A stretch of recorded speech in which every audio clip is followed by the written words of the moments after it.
Idul Fitri baik yang puasa maupun yang tidak ikut puasa Sama-sama ikut sepertinya semangat. sama-sama merayakan Idul Fitri. Oke. Ya, Pak. Iya.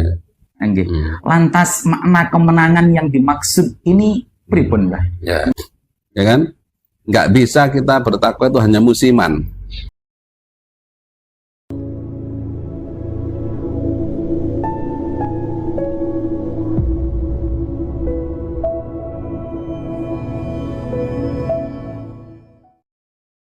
Bismillahirrahmanirrahim. Assalamualaikum warahmatullahi wabarakatuh. Waalaikumsalam. Alhamdulillahi rabbil alamin. Hamdan wa syukran lillah. Nahmaduhu wa nasta'inuhu wa nastaghfiruh. Wa na'udzu billahi min syururi anfusina wa min sayyiati a'malina. Man yahdihillahu fala mudilla lahu wa man yudlilhu fala hadiyalah. Allahumma shalli ala khairil bariyah Muhammad ibni Abdillah wa ala alihi wa sahbihi wa mawalah. Amma ba'du, sahabat Qur'ani rahimakumullah.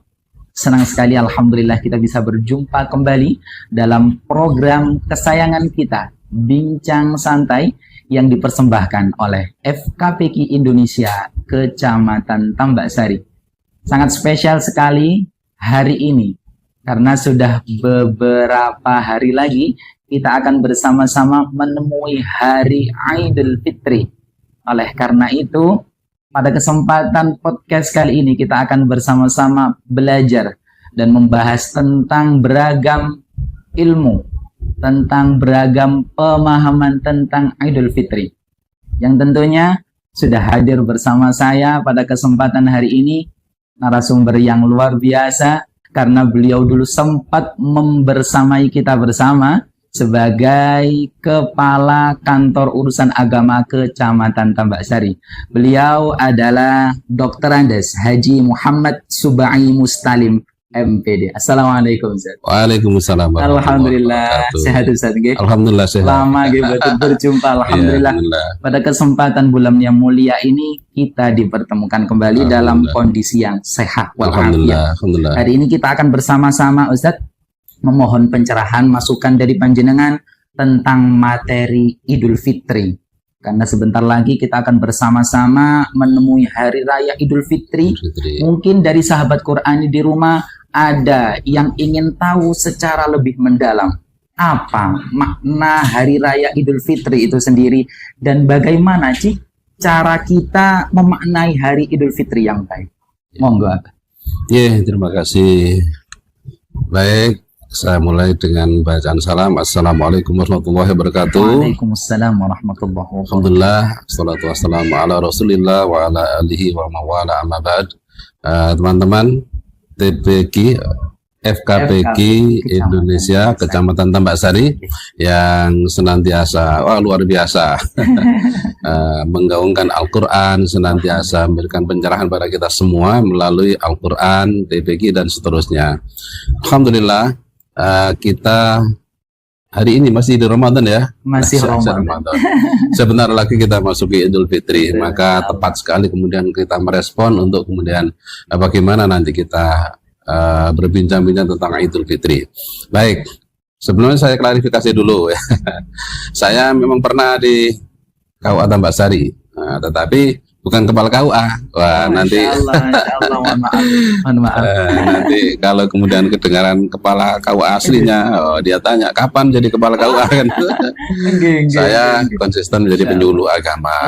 Setelah dari kantor kemudian ke KUA itu kembali ke penyuluh agama Islam negeri yang bertugas di Kecamatan Tambak Sari selama 2 tahun sebelum pensiun begitu. Baik, sahabat Qur'ani begitu ya, sapaannya begitu. Idul Fitri memang hari istimewa untuk kita semuanya, kaum muslimin. Bahkan yang namanya Idul Fitri bukan saja menjadi milik kita umat Islam ya, karena memang Idul Fitri juga milik semua. Terbukti kalau libur ya libur semua kan. Bukan hanya orang Islam yang libur, tetapi kemudian ada libur hari Fitri, hari Idul Fitri juga semua ikut libur, pegawai libur, ada cuti dan lain-lain dalam rangka juga hari raya Idul Fitri begitu. Nah, kalau kemudian kita menilai bagaimana atau apa sesungguhnya Idul Fitri, nah ini mungkin perlu kita bincang-bincang. Idul Fitri artinya kembali kepada fitrah. Satu sisi makna seperti itu. Ada juga yang mengartikan Idul Fitri itu kembali futur, kembali berbuka, gitu ya. Setelah kita berpuasa 1 bulan. Nah, kita puasa itu kan ada masa puasa, kemudian ada masa berbuka. Yaitu orang yang berpuasa itu kan punya 2 kegembiraan, punya kebahagiaan, ya. Ada farhatani, ada 2 kegembiraan bagi orang yang berpuasa itu. Farhatun indal futur, ya kan? Farhatun indal liqa'i rabbih, kan begitu. Jadi di situ artinya yang pertama, kebahagiaan orang yang berpuasa itu ketika berbuka pada hariannya. Ketika kemudian 30 hari berpuasa atau 1 bulan tepatnya, maka kemudian kembali berbuka untuk tidak puasa, gitu ya. Yang tadinya puasa 1 bulan, begitu 1 Syawal sudah mulai tidak puasa lagi. Nah, secara kebahasaan bisa diartikan seperti itu. Jadi artinya kalau kita Idul Fitri kembali lagi berbuka dan kembali lagi boleh makan pada waktu pagi, gitu ya, dan seterusnya. Baik. Nah, kemudian tidak cukup itu, ada juga kemudian yang memahami Idul Fitri itu kembali kepada kefitrahan. Nah, jadi artinya kembali fitrah itu kembali bahasanya tidak punya banyak dosa atau tidak berdosa karena memang sudah diampuni dosa-dosanya ketika dia menjalankan ibadah puasa itu, ya. Karena ketika berpuasa itu ada jaminan, ketika puasanya itu benar, ya, itu ada jaminan ampunan dosa. Man shoma ramadhana imanan wa ihtisaban ghufira lahu ma taqaddama min dzambi. Hadis yang diriwayatkan oleh Imam Muslim. Jadi siapa yang berpuasa Ramadan, ya, kemudian imanan dengan dasar keimanan, penuh dengan rasa iman, ya, kemudian wal ikhtisab, ya, ikhtisaban penuh dengan perhitungan, mana yang baik, mana yang buruk, yang harus ditinggalkan yang buruk, juga penuh harap kepada Allah SWT untuk diterima puasanya. Maka orang yang puasa dengan segala keimanannya, dengan segala ikhtiyatinya, keberhati-hatiannya untuk menjaga yang dilarang dalam berpuasa, menjaga kemaksiatan, menjaga yang membatalkan puasa, menjaga yang bisa merusak pahala puasa, itu semuanya masuk dalam kata ikhtisab, gitu. Maka kemudian ghufira lahu ma taqaddama min dzambi, akan diampuni oleh Allah dosa-dosanya yang telah lalu-lalu. Nah, ketika itu kemudian terjadi, maka Allah sudah mengampuni dosanya di dalam dia menjalankan puasa tadi itu. Bahkan juga tidak hanya puasa, di situ juga ada tarawihnya. Man qama ramadhana imanan wa ihtisaban ghufira lahu ma taqaddama min dzambi. Dengan semua amalia ibadah di bulan Ramadan itu akhirnya menjadi orang itu mendapatkan ampunan dari Allah SWT, kembali tidak berdosa. Bahkan dalam sejarah riwayat itu seperti bayi yang baru dilahirkan dari ibunya, kawalatatu ummuh, kan begitu. Itu pemaknaan yang kedua. Jadi berpuasa kemudian ada berbuka, itu juga namanya kembali berbuka.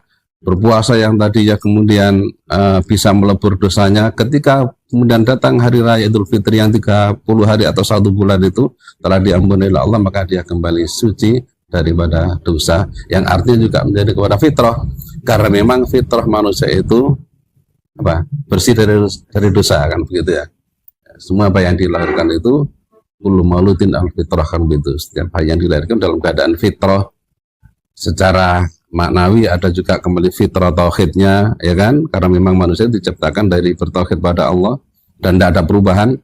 Juga dari sisi pandangan dosa, manusia dilahirkan tidak membawa dosa, gitu. Nah, maka disitulah kemudian ada sebagian pemaknaan itu Idul Fitri karena puasa itu kembali kepada suci bersih, tidak ada dosa sama sekali. Begitu. Sejuk sekali sahabat Quran ini. Jadi penjelasannya luar biasa. Itu yang dulu kita rasakan saat beliau masih membersamai kami. Tapi ingat ya, salah tadi saya nyebutnya. Bukan kepala KUA, tapi penyuluh agama. Masya Allah. Tapi ngomong-ngomong, dengar-dengar beliau juga meskipun sudah purna tugas di KUA, tapi beliau juga masih aktif menebar kemanfaatan, nggak sih? Di Muhammadiyah juga masih, Masya Allah. Alhamdulillah. Beliau sebagai wakil pimpinan cabang ya, wakil ketua pimpinan cabang. Wakil ketua pimpinan cabang Muhammadiyah Kecamatan Tambak Sari. Masya Allah, luar biasa. Kita nggak boleh kalah, nggih. Jadi meskipun usia atau bagaimana sudah purna tugas, tapi menebar kemanfaatan harus terus menjadi tujuan hidup kita agar menjadi khairun nas anfa'uhum linnas. Masya Allah. Selanjutnya Abah. Siap. Idul Fitri ini juga sering dimaknai oleh masyarakat sebagai hari kemenangan. Yeah. Lantas makna kemenangan yang dimaksud ini pripun, Mbah? Ya. Baik, jadi disebut sebuah kemenangan memang selama kita berpuasa itu memenangkan sesuatu, begitu ya, memenangkan sesuatu. Apa sesuatu itu? Hawa nafsu, ya kan? Sesungguhnya kalau kita mengikuti hawa nafsu, apa-apa yang kemudian dilarang di dalam puasa itu kan menjadi kesenangan hawa nafsu. Makan menjadi kesenangan, berkumpul suami istri menjadi kesenangan, lain-lain yang kurang manfaat kadang-kadang juga menyenangkan. Nah semuanya itu ketika di dalam bulan puasa itu kita tahan, ya, kita berhasil menahan itu semua. Sehingga kemudian kalau kita berhasil dengan bertarung dengan melawan hawa nafsu tadi itu, kemudian orang bisa mengatakan menang karena berhasil untuk melawan itu. Jadi kalau kemenangan itu kita sering kemudian diasumsikan sebuah pertandingan, kan begitu ya. Nah bisa juga ya, disebut juga hari kemenangan juga iya, karena memang dia berhasil memenangkan imannya gitu ya, memenangkan untuk kemudian mengikuti fitrah hatinya, cenderung kepada Allah, kemudian mengalahkan dorongan hawa nafsu yang cenderung kepada melawan hukum Allah, yang cenderung kepada maksiat, dan itu kekang betul ya, sehingga kita itu menang. Ketika sampai akhir kita berhasil ya, di hari fitri itu untuk menekan sedemikian rupa hawa nafsu kita, dan disitulah kemenangan fitrah kita itu. Ketaatan kita menjadi menang melawan hawa nafsu. Nggak ada salah juga itu ya, nggak ada salahnya juga orang menyebut hari kemenangan karena kita berhasil memenangkan ibadah dan meninggalkan maksiat. Begitu. Artinya sebenarnya Idul Fitri sebagai hari kemenangan ini tidak dimiliki oleh semua umat.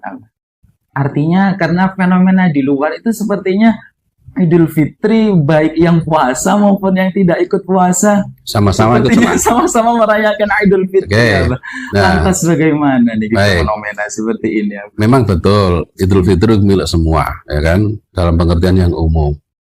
Coba dilihat orang-orang yang tidak berpuasa atau juga orang yang selain umat Islam ikut juga memperoleh kemenangan dalam mungkin ada keberuntungan di dalam berbisnis, jualannya laku semua. Ya kan, ada sisi-sisi ekonomi yang mereka membuat senang gembira, begitu ya, gitu, dan lain hal ya. Tetapi juga harus kita maknai kemenangan bukan hanya materi, gitu ya.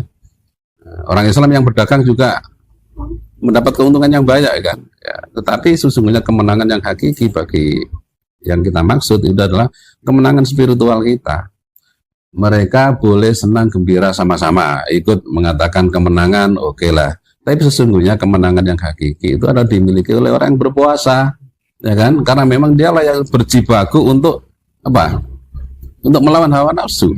Akhirnya kemudian dia bisa memenangkan karena dia juga masih berpuasa dengan begitu menahan lapar dan dahaga, juga masih bekerja dan macam-macam, dan dia bisa memenangkan itu. Mereka kan berdagang tanpa puasa ya enak-enak aja. Jadi kemenangan yang hakiki yang kita maksud itu adalah kemenangan spiritualnya, hanya dimiliki oleh umat Islam yang berpuasa. Sekali lagi ya, sekalipun umat Islam tapi kalau nggak berpuasa, menang dari apa? Bertanding dengan apa? Dia melawan apa? Enggak kan? Nah, kita lah umat Islam yang berpuasa itulah yang nanti merasakan kemenangan karena kita bertanding atau kita melawan, menekan hawa nafsu untuk kemenangan spiritualitas kita itu, seperti itu. Masya Allah, di sisa Ramadan ini sahabat Qurani Mari kita maksimalkan agar kelak saat Idul Fitri benar-benar kita menjumpai kemenangan setelah kita mampu memenangkan iman kita dan mengalahkan hawa nafsu kita. Dan yang terakhir, Abah, mohon nasihat Abah bagi seluruh sahabat Qur'ani dimanapun berada, agar pasca Ramadan ini masih bisa terus mempertahankan kualitas keimanan dan ketakwaan selayaknya seperti selama di bulan Ramadan. Dikubri penangga. Baik. Jadi memang kita harus pahami, jadi Ramadan itu ada sebagai sarana, begitu ya, sebagai sarana untuk membimbing spiritual kita agar kemudian menjadi manusia yang bertakwa. Seperti firman-Nya yang sudah sering kita baca di awal Ramadan bahkan sampai akhir. Ya ayyuhalladzina amanu kutiba alaikumusiyam kama kutiba alal ladzina min qablikum la'allakum tattaqun. Wahai orang yang beriman, ya, diwajibkan atas kalian untuk berpuasa sebagaimana Allah mewajibkan kepada umat-umat sebelum kalian agar kalian itu menjadi orang-orang yang bertakwa. Gitu kan. Jadi dengan tarbiyah Ramadan istilahnya itu, pendidikan Ramadan ya ada bermakna ujian. Karena memang diuji ya kan, ketangguhan spiritualnya, ketangguhan keimannya. Bisa makna ujian juga, begitu selesai dan menang maka dia lulus dari ujian, nggak salah juga gitu. Ujian atau kemenangan seterusnya. Nah, predikat takwa yang kemudian menjadi identitas orang yang beriman itu selayaknya dimiliki secara apa? Permanen, kontinu. Ya. Jadi puasa bukan hanya untuk Ramadan, ya kan? Tapi puasa adalah untuk tarbiyah pembentukan karakter yang bertakwa, yang itu harus selama-lamanya, ya kan? Nggak bisa kita bertakwa itu hanya musiman. Nah, musimnya Ramadan kita bertakwa atau seolah-olah bertakwa. Kemudian di luar Ramadan kembali kepada maksiat. Nggak bisa seperti itu. Berarti tidak berhasil. Nah, ketika kemudian kita itu dikatakan berhasil dalam tarbiyah Ramadan melalui puasa dan sebagainya, maka pasca Ramadan itu selayaknya seharusnya harus mencerminkan perilaku ketika di Ramadan. Itu hanya latihan di Ramadan itu. Ya tentunya menjalankan sebuah kewajiban, iya. Bukan sekedar latihan, tetapi memang itu ujian yang sesungguhnya. Ya. Tapi pasca Ramadan, predikat takwa tidak boleh lepas. Karena kita ada pesan, wala tamutunna illa wa antum muslimun ittaqullaha haqqa tuqatih tadi itu. Yang benar-benar takwa, ya. Kemudian jangan sampai meninggal dalam keadaan wala tamutunna illa wa antum muslimun. Jangan kau meninggal dunia melainkan dalam keadaan sedang berserah diri kepada Allah, berislam, artinya juga bertakwa. Gitu loh ya. Jadi sesungguhnya kita memahami, kalau saya memahami Ramadan sebagai sebuah latihan yang setiap tahun akan datang untuk kemudian menguji seseorang, memberikan bekal seseorang. Pasca Ramadan perilakunya harus tetap mencerminkan perilaku orang yang bertakwa sebagaimana yang dia alami di bulan Ramadan. Sholat ke masjid harus berjamaah, sergap, senang mengaji, senang berdakwah, senang berderma, senang berbuat baik, itu seharusnya menjadi akhlak yang permanen bagi orang-orang yang beriman. Gitu loh. Jadi kita sangat disayangkan ketika kemudian Ramadan kita begitu rajin ke masjid, rajin menahan hawa nafsu, tidak bertengkar karena kita menahan hawa nafsu, tidak kemudian suka marah. Nah, ini kalau kemudian nanti kita lanjutkan pasca Ramadan, maka itulah sesungguhnya keberhasilan Ramadan bisa diuji. Keberhasilan Ramadan bisa diterapkan di luar Ramadan, sehingga nanti benar-benar ketika kita diwafatkan Allah di bulan selain Ramadan, kita tetap dalam kondisi bertakwa, gitu loh ya. Karena seperti ini kalau kita misalnya dimatikan dalam bulan akhir Ramadan dalam keadaan kita menjumpai Lailatul Qadar, mati yang baik, husnul khotimah kalau kita beribadah. Tapi kalau benar setelah Ramadan itu kita tidak pertahankan, jebol maksudnya. Sudah mulai keluar dari Ramadan, sudah Idul Fitri, sudah berfoya-foya lagi, tidak lagi sopo masjid dan sebagainya. Lalu kalau kemudian Allah mematikan di saat seperti itu, gimana? Ya kan? Karena sesuatu itu endingnya yang dihitung. Innamal a'malu bi khawatimiha, kan begitu. Sesungguhnya orang itu dinilai dari sisi akhir perbuatannya itu. Nah, akhir kita itu kapan? Ya, boleh jadi dari akhir Ramadan, boleh jadi di Syawal, boleh jadi di bulan-bulan berikutnya. Yang itu kita harus semuanya punya jaminan untuk menjadi orang husnul khotimah dengan ending yang baik dalam keadaan iman dan takwa pada Allah. Ini yang harus kita camkan, kita pahami bahwa Ramadan bukan untuk Ramadan, tapi Ramadan juga untuk pasca Ramadan. Begitu gampangnya. Orang takwa bukan hanya di bulan Ramadan, tapi takwa sepanjang hayat. Begitu. Masya Allah. Senang sekali berbincang dengan beliau. Serasa nostalgia. Jadi ingin berlama-lama berbincang terus sampai tidak terasa bahwa waktu kita sangat terbatas, sehingga saya harus mengakhiri bincang santai pada episode kali ini. Tapi semoga insya Allah beliau senantiasa kita doakan panjang umur, amin, bisa berjumpa dengan kita kembali di kesempatan-kesempatan selanjutnya. Amin. Pada akhirnya kesimpulannya, wahai sahabat Qurani semuanya, kita harus bersama-sama untuk terus mempertahankan iman dan takwa kita meskipun Ramadan sudah meninggalkan kita. Selama Ramadan kita berpuasa dari segala hal yang Allah haramkan, mulut berpuasa dari berbicara yang tidak baik. Tangan dan anggota tubuh lainnya pun juga ikut berpuasa pasca Ramadan. Juga semangat puasa itu harus terus kita lanjutkan. Sehingga benar-benar kualitas ketakwaan yang Allah janjikan benar-benar ada, tertanam di dalam sanubari kita. Terima kasih sekali lagi Abah atas waktunya pada kesempatan kali ini. Kita doakan semoga beliau senantiasa sehat walafiat, ringan panjang umur yang barokah. Mohon bimbingannya terus dari kami. Kami undur diri, kurang lebihnya mohon maaf. Akhiran wabillahi taufiq wal hidayah waridha wal inayah. Wassalamualaikum warahmatullahi wabarakatuh. Terima kasih. Sama-sama.